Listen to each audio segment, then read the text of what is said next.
ولمن خاف مقام ربه جنتان فبأي آلاء ربكما تكذبان ذواتا أفنان فبأي آلاء ربكما تكذبان فيهما عينان تجريان فبأي آلاء ربكما تكذبان فيهما من كل فاكهة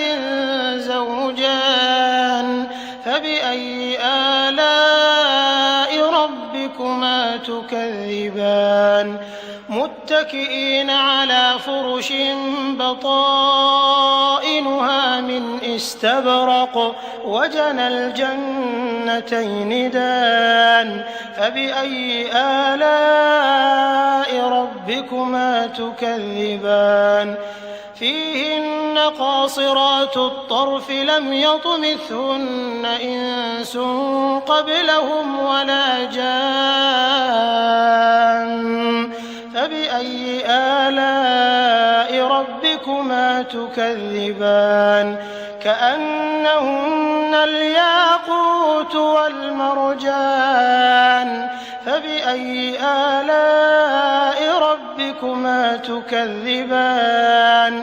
هل جزاء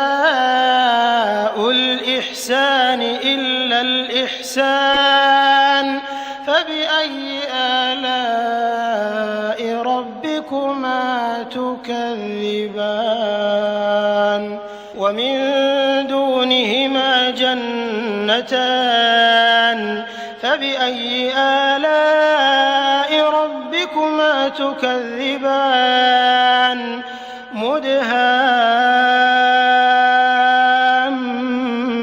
مدهامتان فبأي آلاء ربكما تكذبان فيهما عينان نضاختان فبأي آلاء ربكما تكذبان فيهما فاكهة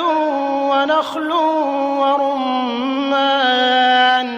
فبأي آلاء ربكما تكذبان فيهن خيرات حسان فبأي آلاء ربكما تكذبان حور مقصورات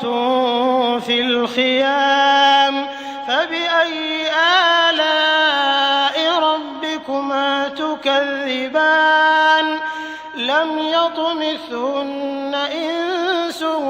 قبلهم ولا جان فبأي آلاء ربكما تكذبان متكئين على رفرف خضر وعبقري حسان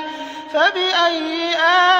آلاء ربكما تكذبان تبارك اسم ربك ذي الجلال والإكرام